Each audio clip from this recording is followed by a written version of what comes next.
my perspective on it is being neurodivergent comes with strengths and it comes with struggles. There's nothing to be ashamed of with any of those things. And it's okay to recognize that, like for an ADHDer, having a hard time with executive functioning might also be coupled with having excellent divergent thinking skills. So recognizing that those things can go together. But as a clinician, the way that I view my work as a therapist, as far as depathologizing, is my goal when I'm working with a client is to help them get what they want and get what they need without changing who they are. You should have the tools at your disposal to recognize what your strengths and what your struggles are and when you want to access those. Welcome to Successful with ADHD. I'm Brooke Schnittman. Let's get started. Hi, everybody, and welcome back to Successful with ADHD. Today, I have the pleasure of interviewing Emily Kircher-Morris. She has 2 master's degrees in LPC, and she's inspired by her own experiences as a neurodivergent person. And I brought her on today to Successful with ADHD because her mission is dedicated to destigmatizing neurodiversity and supporting neurodivergent people of all ages. She started her career in education and is now in private practice near St. Louis, Missouri, as a licensed professional counselor where she specializes in supporting neurodivergent kids and adults and their families. And I had the pleasure of being on Emily's podcast, the Neurodiversity Podcast, which explores the psychological, educational, and social needs of neurodivergent people. She's the author of several books, not just one, related to parenting and educating neurodivergent children and teens. She speaks at statewide, national, international conferences and frequently provides virtual and in-person professional developments to educators, mental health clinicians, and parents worldwide. And many of her presentations and workshops can also be found at the Neurodiversity University online learning platform. Emily and I met at the International ADHD Conference when she actually was talking about this very topic. And today we are going to get into the topic that not enough people are talking about, which is twice exceptional children and adults, also known as 2E. We're going to talk about all of the ins and outs, why it goes undiagnosed, why it can be challenging for children to get the services that they need as twice exceptional, and what it can look like in adulthood. So very warm welcome, Emily. Thank you for being on Successful with ADHD. Oh, thank you so much, Brooke. I'm excited to have this talk. Me too. Me too. So I just wanted to talk about, again, the twice exceptional, or 2E as people see, which refers to intellectually gifted children. And generally, these people have one or more learning disabilities such as dyslexia, ADHD, ASD. And it's hard to tell if someone is twice exceptional as a child because they are often labeled as gifted and do well academically in school. So, Emily, when did you learn you were twice exceptional? Well, first of all, the term twice exceptional really hasn't been around all that long. So you mentioned that I have 2 master's degrees. So my first master's is in education with certification in gifted education. I got that master's degree in the early 2000s. And at that time, while we were talking about giftedness and that there might be some gifted students who also have a diagnosis of, say, ADHD, we weren't even using the term twice exceptional. So it's kind of a new concept, but for what it's worth, I was identified and placed in a gifted ed program when I was in 2nd grade, and I was diagnosed as ADHD when I was in 5th grade. So I've known about those 2 kind of competing pieces of my psychology since then, but didn't necessarily have the language to describe it really until the last, 15 or so years. So what happened where you were put into gifted classes in 2nd grade and then later diagnosed with ADHD? What happened in between those years that got you to the ADHD diagnosis? Well, my mom was a special educator, so she was really an advocate for me. And she was the one who insisted that I was tested for the gifted program, actually, because I was not one of the students who would have been referred by my teachers. I was very disorganized, very impulsive, And one of my teachers was quoted as saying at one of my parent teacher conferences, Emily's work is generally correct. We just have to dump out her desk to find it. And so it was really difficult for me. So as with many types of neurodivergence, as I got older, the struggles became more prevalent. They came to the surface more because the expectations for my executive functioning were increased. So by the time I got to fifth grade, I had my classroom teacher who was advocating and saying that I should not be allowed to go to the gifted education program because it was a privilege and I wasn't doing well in the classroom. My grades were really pretty poor, had a lot of missing work, but I would take the tests and do fine on the tests. And so, it was, again, my mom who really advocated. So this was in 1991 at a time when really ADHD was still a pretty new diagnosis. It was back when we still had ADD versus ADHD, and they were kind of separate things. But she took me and got me diagnosed, even though I was a girl, again, which was pretty rare. I do always also like to just mention that I was assessed and diagnosed in 1991, and Asperger's at the time wasn't even added to the DSM until 1994. And I know that if I were a kid today, we would have looked at that piece as well, because I recognize a lot of those traits in myself, and especially when I was a kid, when I look back at that. But yeah, it was an interesting process. And having the diagnosis, I mean, I don't know how much it helped necessarily. I mean, it did in some ways, but there weren't a whole lot of supports for that. And my teachers really didn't know what to do with somebody who could do the work, but just wasn't. Yeah. So do you have an ASD diagnosis as well? I don't. I Okay. question it often, and I have some mixed feelings about self-diagnosis. I think as a clinician, I kind of have one foot in the medical community, which I know, I try to be as non-pathologizing as possible, and one foot in the neurodiversity community, which really advocates for self-diagnosis. But it's kind of hard because I know so much about it. I don't know. And so I Yeah. suspect that like I said, I know I have a lot of those traits. They may be subdiagnostic. I don't know if it would meet diagnostic threshold if I were assessed, but I question it daily. I definitely want to go into what you just said a little bit more, if you don't mind. But Sure. first, I want to go back to when you were saying that you had a mom who advocated for you. She was in special education, which is amazing. We all need advocates, mentors, and you were performing well on your tests. You Mhm. just couldn't find your papers. And I can't tell you, even today, how often that happens with gifted students and them either not getting the advancement that they need or Mhm. not getting the support in those advanced classes. Mhm.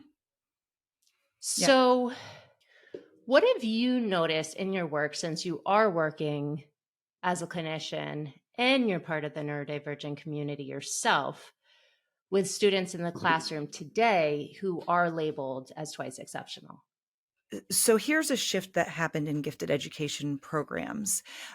Because gifted education programs historically have been not very diverse as far as cultural and linguistic diversity, there's been a push within the last decade, maybe even a little bit longer, to really make sure that we are catching students who come from different backgrounds, right, that are not part of the majority culture. Because typically, when we would rely on teacher referrals, the students who were identified were the students who were compliant, who followed middle class norms and were, highly verbal. And so in this process, we've moved to what's called universal screening, where best practice really is for schools to, at certain grade levels, usually at least one or two in the elementary level, where they test every student Mhm. and try to screen every student for placement in the gifted education process.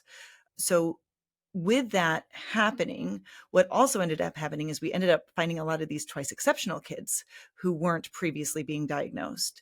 And so right now, education in general is having a really interesting time trying to figure out how to support these kids. And I work with schools across the country, and it's very different in every single building or district that you go to. And I Yes. will say, I've had teachers, especially teachers who've been in the profession for a longer time, and they might be in the gifted education program where they're teaching, and they will look at me and they will say, I don't understand, the kids that we're getting today are just different. They're not, it's like, and I'm having a really hard time with their behaviors or executive functioning. I'm like, you're right. They are different. They weren't being identified previously, but that doesn't mean that they don't need and deserve services. Correct. And so that's kind of a where it is now, but there's still a long way to go just as far as understanding. I find that people who work in gifted education tend to have a greater knowledge of it, but even general education or especially special education teachers often are unfamiliar, sometimes even with the entire concept, let alone how to support those students. Yeah, you're absolutely right. I'm seeing it in my own stepson, who is definitely twice exceptional. He's gifted, he has ADHD, and he is being uh, not supported. Granted, he's in a private school, so they don't have to. Mhm. There's the distinction. But I'm curious on what's going to happen to him if he goes to a public school, because he is in honors programs, but he's not getting accommodations. He's not getting special education services. And I used to be a co-teacher, and I worked with a general education teacher in 6th grade. And we worked hand in hand with people in our class who were gifted and who were not gifted, and people who were twice exceptional. And I don't understand. And I hopefully, because I've been out of public education for 6 years at this point, but hopefully what you're seeing is that there are more special education teachers who are pushing into those accelerated classes and to those gifted classes for the twice exceptional, and so they could have that opportunity to Yeah. be met with their potential. What I find as far as services that are available is that a lot of twice exceptional students really have difficulty qualifying for services under IDEA. And partially that's because their academics aren't necessarily suffering. It's much easier for them to access accommodations through a Section 504 plan.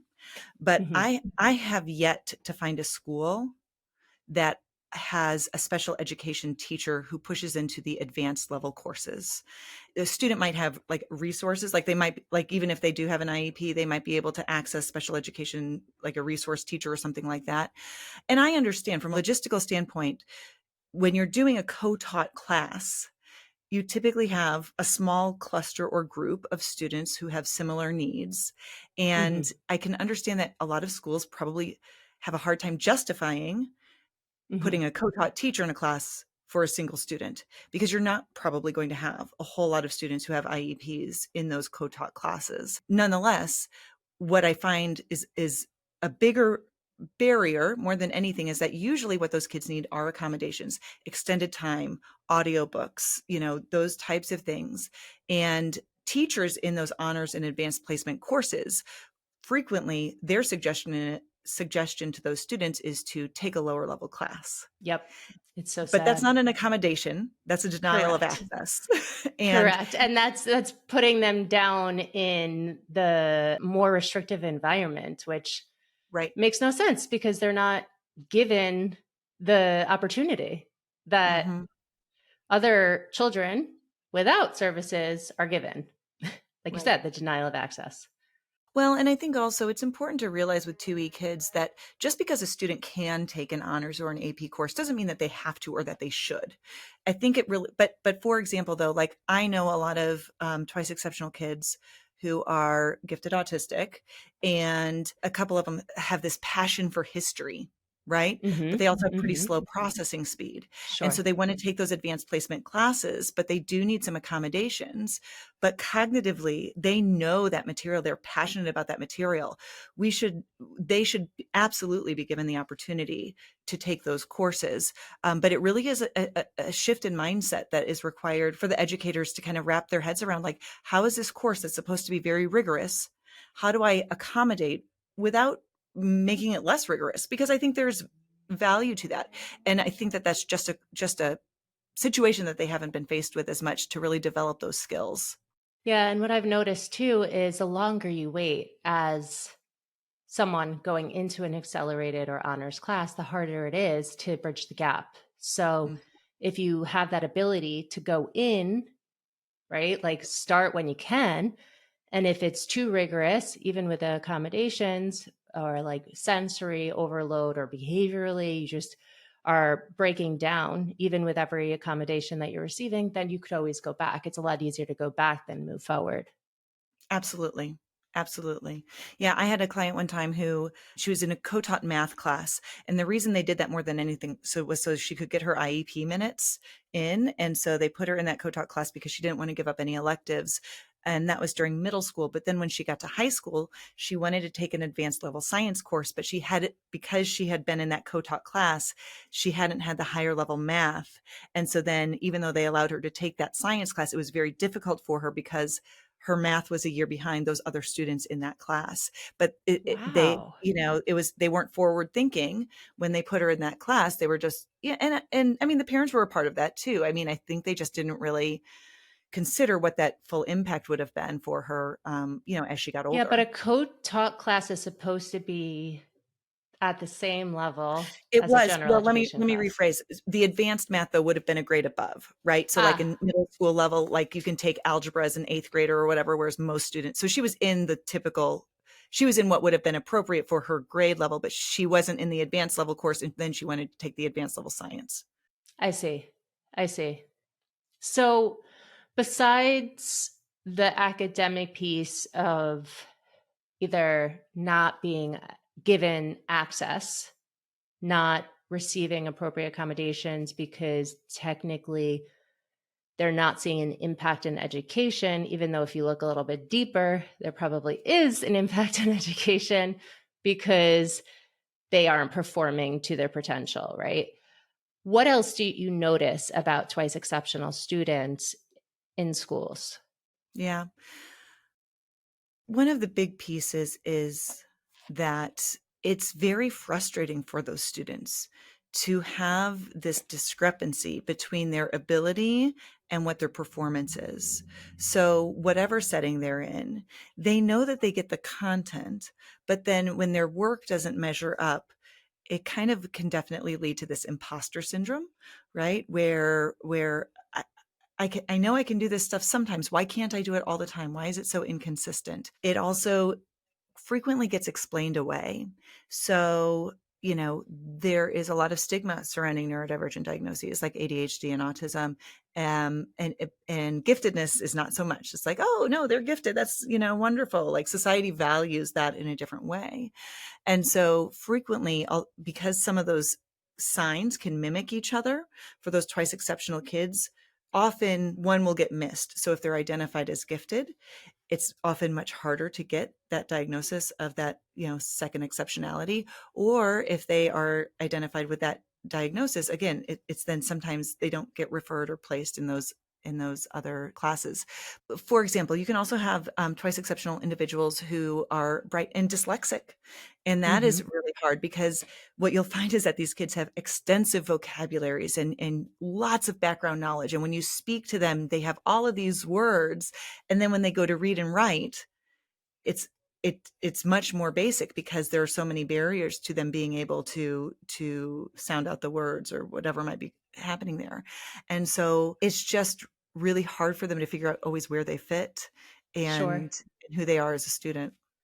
Sure. Having that reading learning disability and, having that discrepancy, maybe reading on a lower grade level fluently and Mhm. comprehension wise, if you're reading the text, can be extremely challenging, especially when you have your standardized tests and you're not given those accommodations. You don't have audiobooks while you're following along. Mhm. And yeah, I can imagine that it's frustrating for the child, it's frustrating for the teacher, it's frustrating for the parent to put a comprehensive plan and put all the pieces together. So, because Mhm. every child is unique, just because you have a 2E label doesn't mean that it's a one size fits all solution. Well, it's kinda like saying somebody's neurodivergent, right? Like, it's such a broad label, it can mean a million different things, and even if you boil it down and say, "Oh, well, this is a gifted, ADHDer," well, again, one that can look very different from one student to the next. Yeah, yeah. Wow.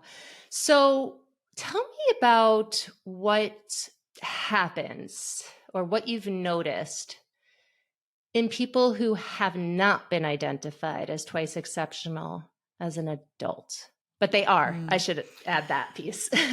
So you will sometimes see memes going around. People will share things about being a burnt out gifted kid, right? Like a gifted, someone who's identified as gifted when they were young and now they're an adult and they're basically a failure. And not, I mean, it's a meme. It's, Sure. exaggerated. But my personal theory about that is that those are probably all twice exceptional people who never were identified when they were young and never had any supports, but were able to get by. They kind of flew under the radar and did well enough. They did well enough on the test, or they got through, or they used anxiety as a coping skill to like overcompensate for areas that were difficult for them. And then they get to adulthood and it's it's hard and it kind of falls apart. And for what it's worth, even students who don't have a lot of supports in school, explicit supports, school is a very structured setting. There are a lot of built-in supports there that you maybe don't have in adulthood. Sure. And so then again, that imposter syndrome, that feeling ineffective, you have burnout that is can be a factor. And so there can be a lot of those pieces that really impact adulthood. I see out there a lot that people with memes and on social media now are identifying as having an autism burnout. Hmm. So I know that not everyone with, who identifies as having autism is also gifted. Hang on, I'll interrupt you for 1 second on that. Okay. Research does show that of individuals who are identified as autistic, they are 1.5 times more likely than the general public to also have intelligence in the superior range. And Amazing. so there is a higher proportion of autistic people who are gifted compared to the general population. Anyway, continue. I just find that fascinating. No, I appreciate you sharing that. So that's really good information to know, especially since you brought that up. And I'm not going to get too far into it, but love is on the spectrum. They're showing people who are autistic and are of lower intelligence. So it's nice that you can bring to the community and to the listeners here that there's 1.5 times the chance that if you are autistic, you're also of higher intelligence. Yeah. Yeah, I haven't watched the new season. I watched the last season. I had mixed feelings about it. I think in general it's a benefit to the neurodiversity community to have people interested in learning about this and working to kind of normalize some of those experiences. It's not a perfect paradigm. But when we're talking about autism specifically, and this term is really not used very much anymore, but some people still refer to high functioning autism. Mm-hmm. What we would say now is low support needs or level 1. But what you have to realize is like basically what that means, high functioning autism, quote unquote, is not the same as twice exceptional gifted autistic. What that means specifically is that somebody who is verbal, who probably would have qualified for a diagnosis of Asperger's back when that was the case. They didn't necessarily have a language delay, but intelligence wise on an IQ test, you're maybe looking at maybe some in the average range or above. So like 90 or above. So there's a big range there of what that might be considered. The other thing too is, for what it's worth, is you might have somebody who is gifted autistic who has very, very a hard time with social connections and that type of a communication. So what you see on the surface isn't necessarily always what you might get in other situations. Yeah, I'm glad you brought up that social piece too. Can you talk a little bit more about that for adults who Mm-hmm. are autistic? One aspect of being autistic is differences in social communication and connections. There are some autistic individuals who don't personally have a lot of value on social relationships. They're happy to just be on their own, and that's fine. I think sometimes, especially for younger autistic people, their parents kind of push them to be more social, even though that's not necessarily a drive that they themselves experience. Sure. But also, you have people who are autistic who are very social and really want those relationships, but just maybe have a harder time kind of figuring out how to build those connections and find people that they really connect with. I have found that many of those social skills, again, using a medical term, quote unquote, deficits, not my favorite word, but those difficulties actually melt away when autistic individuals find people who share similar passions as them. So when they can talk about Pokemon or computer coding or movies or whatever it is. It makes it much easier to develop those authentic relationships and connections. And so I find that for autistic adults, that is a good way for them to fulfill whatever that social need is that they feel. Yeah, there's so much more I have to say about autism. And I also want to get into the topic, and I know it's highly controversial, but I'm going to go there. So, pathologizing versus Mhm. looking at the individual and meeting them where they are. Again, as a clinician, it's odd to kind of see both sides of this. Do I wish that we lived in a world where we didn't need labels and people could just have accommodations that would meet whatever those needs are? Absolutely. But we are not there yet. And so I recognize it is important for people to have accurate labels or diagnoses.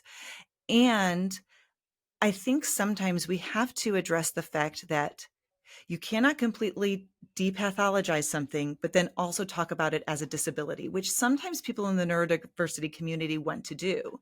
They want to say, this shouldn't be pathologized. It should be normalized. It's my way of being, but also it's a disability. And when you get into that, you start talking about like the social model of disability and recognizing that it's the environment that is not accommodating that then makes something a disability. But I kind of have a difficult piece there. My perspective on it is being neurodivergent comes with strengths and it comes with struggles. And there's nothing to be ashamed of with any of those things. And it's okay to recognize that, like for an ADHDer, like having a hard time with executive functioning might also be coupled with having excellent divergent thinking skills, right? And so, and you can't, like, if you took away some of the executive functioning difficulties, you probably wouldn't have that divergent thinking. So recognizing that those things can go together. But as a clinician, the way that I view my work as a therapist, as far as depathologizing, is my goal when I'm working with a client is to help them get what they want and get what they need without changing who they are. And that's what I think the essence of depathologizing is. It means that you are not broken, you are not wrong. I want to honor who you are. And there might be times when you want to choose to mask or to camouflage some traits. There might be times when you want to request accommodations and other times that you don't, but you should have the tools at your disposal to recognize what your strengths and what your struggles are and when you want to access those. I love that. And thank you for sharing that. I think that is really intelligent and beautifully said. And I'll kind of just leave it at that because I don't really have much more to add than what you added. I also want to just talk about masking for a second Mhm. because people do very often, especially on social media, look at masking as a bad thing. But I would challenge the listeners here and people out there to say that neurodivergent or not, we all mask at different times. Mhm. You're not going to show up the same at work as you are with your closest friends, as you are with your partner, as you are with your kids, right? We are acting differently all the time. So, what would you call that? Mhm. Here are my thoughts about masking and camouflaging, because I think what sometimes happens for people who are for the terminally online of us, which I claim I'm part of that Yes, community, yes. but especially in the neurodiversity bubble, we tend to have this conversation that masking is inherently bad, camouflaging is inherently bad. And I think what we miss with that is a little bit of a dose of reality, which is the fact that this is the world we live in. And unfortunately, as much efforts that we make to create a neurodiversity affirming world, we have a long way to go. So, for example, one of the very stereotypical things that people talk about with masking, and especially with autistic individuals, is the difficulty with making eye contact, right? Not all autistic individuals struggle with that, Mm-hmm. but it is kind of one of the things that people know about. Okay. And in the past, from a therapeutic standpoint, what people have done is taught you, it's like, well, you can either train somebody to make eye contact, or you can help them learn, like, well, you can look at somebody's nose, or you can, look at their ear or whatever. You can fake it. So teaching them how to mask. My perspective on it is that it should never be the expectation that somebody should do that, but they might want to have that tool at their disposal for when they go to a job interview or something, where it's like they can mask if they want to, or they could self-advocate and say, I actually can listen and focus on what you're saying much better when I'm looking at the ground. So just please know that I am paying attention, right? I think when we bring it back to the school setting, so often we teach kids to mask because it makes them look like they're focused based on neuronormative standards. But I don't know if you've noticed this, Brooke, but I'm sitting here and I'm swinging back and forth in my chair, as I Mm-hmm. Mm-hmm. always do. It's one of my little stems. I've got my little fidget ring here, right? Sure. But these are things that are useful for me to help me focus. And I just explain it if I need to. But at the same time, though, I know that there are times when even those little things can be distracting to other folks. And so I try to be Mm-hmm. aware of that. But when if I were a student, though, in a classroom, and I didn't have some of these little abilities to move and to fidget and to, have some of that movement, I promise you I'd be more focused on the fact that I couldn't do that than on whatever it is that you wanted me to be focusing on. Sure. So then can you define what masking actually is? Sure. So technically, this is where you see some of my autistic traits coming out. I like to be very specific and exact Please with the wording do. that so technically in the literature, camouflaging is actually the umbrella term. So camouflaging refers to a variety of behaviors that somebody might engage with in order to blend in. So within that, you kind of have subcategories. So the subcategories kind of can be masking, which is suppressing one's traits. So holding back my authentic traits, whatever those are, in order to not draw attention to myself or to look more similar to others around me, or mimicking, which is the addition of behaviors that aren't natural to me. And so then I'm imitating, either maybe verbally or behaviorally, what others are doing in order to gain acceptance or to blend in. And so those are really kind of the things that you might see. So ADHDers a lot of times will mask as far as really trying to curb how they communicate, especially like if they tend to talk without without the pauses, and or they interrupt, or again, some of the fidgeting, those types of things. Autistic individuals have a lot of those pieces as well. But just to kind of try to build that connection with community, which is important. So do you think that anyone can truly unmask or uncamouflage their entire day, their entire life in all situations? Well, it would depend on what their life looks like. That's a hard question to answer because I think it's so unique to individuals. So, for example, a lot of neurodivergent people either have their special interests or their hyperfixations. And what I have found is that I have a job that lets me talk about my special interest all the time, right? So that does allow me to be much more authentic in what I'm doing. I don't have to mask and try to fit into other conversations because it is more natural and automatic for me to talk about the things that I have that high interest with. So it kind of depends on what the environment is. And hypothetically, if somebody worked from home and whatever their job is, they might be able to unmask quite a bit of the time. It just kind of, I think, really there are just so many factors that influence that. Probably don't think it's realistic to really think that somebody could not camouflage at some level some of the time. Yeah. Yeah. And then my last thing on masking, what do you think is an unhealthy level of masking? Mm. So this is how I talk about this with my clients. When I talk about empowering people to make decisions about their masking, it's always about weighing out benefits and drawbacks, right? So what is the benefit to me not swinging in my chair when I'm doing this interview, right? The benefit is if people are are watching a video of it, it won't be distracting to them. It won't be as distracting to you. I might look more professional. The drawback is that it takes away my focus. It's hard for me to do that. I'm not as comfortable. I'm a little more anxious, right?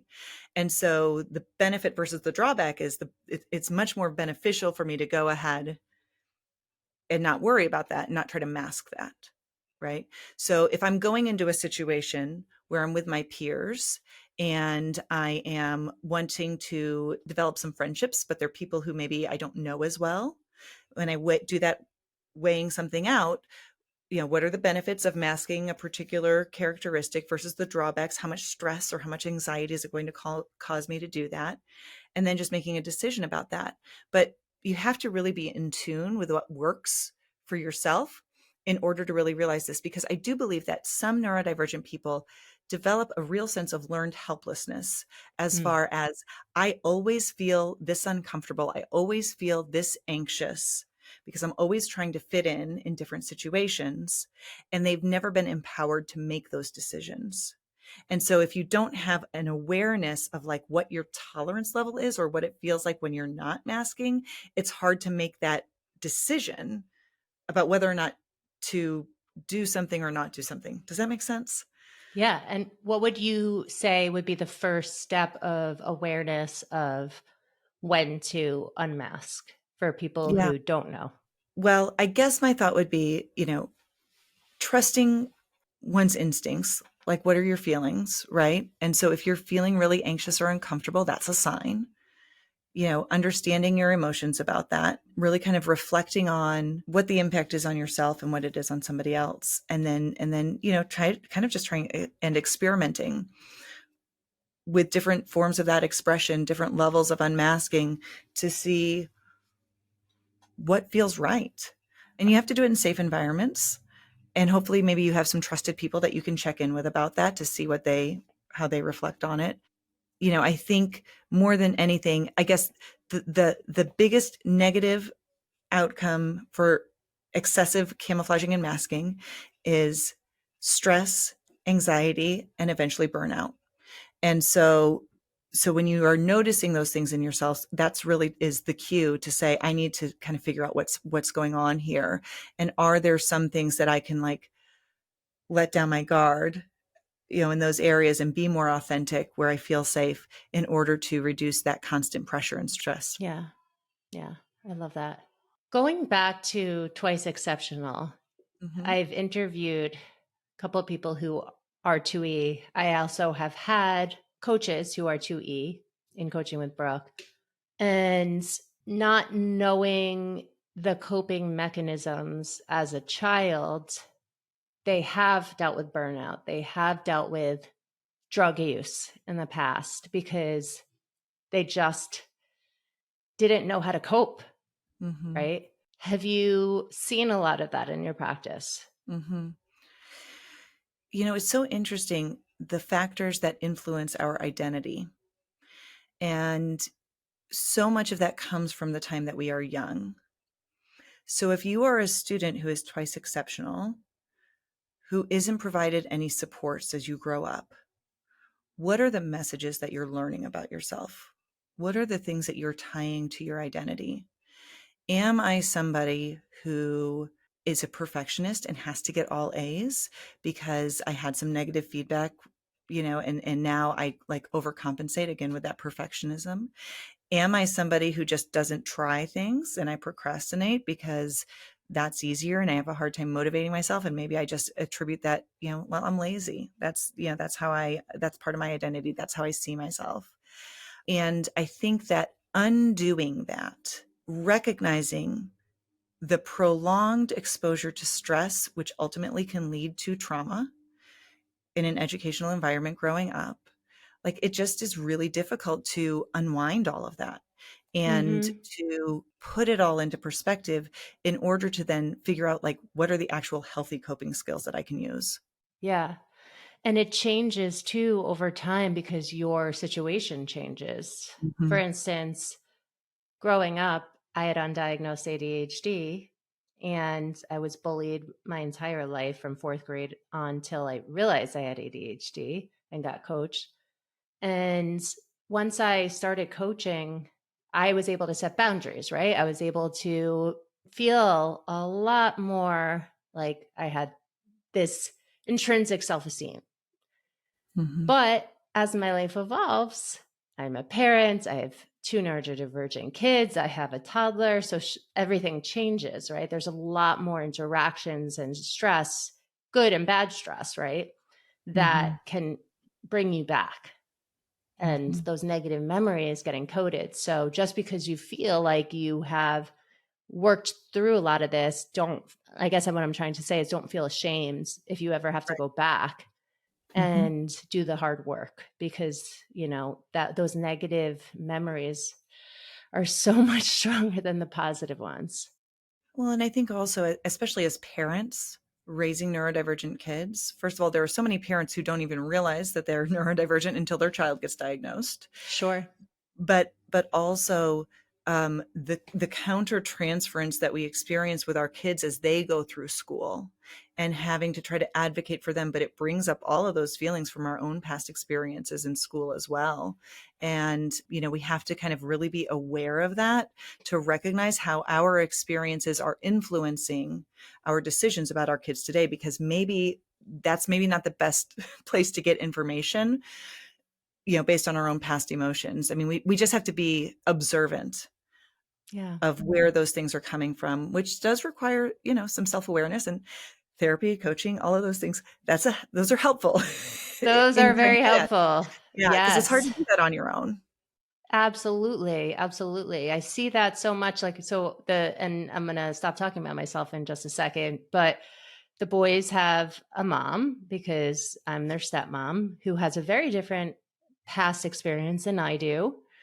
And we all have different thoughts, including my husband, on their education, right? And then we all have to look at ourselves as adults and ask each other, because it's not an easy decision. Where is the best fit for them educationally? Where is the best fit for them when they come home? Like, how much time and energy should be spent on homework? How much time and energy should be spent on interests? All of these things. And then you look back and you think about it, right? Mm. And how much of that, like you said, is influenced based on how you were brought up and your experiences Mhm. as a child. Yeah. I mean, and you can never eliminate that, but awareness is key, just to be able to Absolutely. kind of like reflect on it. Yeah. Absolutely. So, wrapping up, if someone thinks that they might be twice exceptional, student, parent, or they are, and they're going through school or work and personal life, what would be your number one tip for them Mm. in just getting to that next level in their Mhm. life? Your number one success tip for them. Recognize that whatever your strengths might be, you can use them to your advantage to leverage those areas of difficulty. And finding a way to be aware of those and to accept them is going to be really key. You don't want to get rid of the difficulties, because that's probably not realistic. You want to figure out how you can work with or through them, and having a lot of self-compassion along that process. I love it. Emily, this was a really intelligent and insightful conversation. And I know that a lot of people are going to be impacted by this, whether they're twice exceptional, autistic, have ADHD, or not. Mhm. And if they want to reach out to you, where would be the best way for them to contact you? Yeah. I mean, first of all, they can always listen to the podcast if they just want to hear more. And if they are interested really in getting in touch, the best way would be at our website, which is neurodiversitypodcast.com. And we have a contact page there. Or I'm on all the social media platforms. And so if you search Neurodiversity Podcast, you'll find the podcast, or you can search Emily Kircher-Morris and find my personal pages. Wonderful. Well, thank you for being on Successful with ADHD. It was a pleasure talking again, and I'm glad that we were able to connect on a different level. Absolutely. Thanks so much for having me. Thanks for listening to this episode of Successful with ADHD. I hope it helped you on your journey. And if you need any additional support for you or a loved one with ADHD, feel free to reach out to us at coachingwithbrooke.com and all social media platforms at Coaching with Brooke. And remember, it's Brooke with an E. Thanks again for listening. See you next time.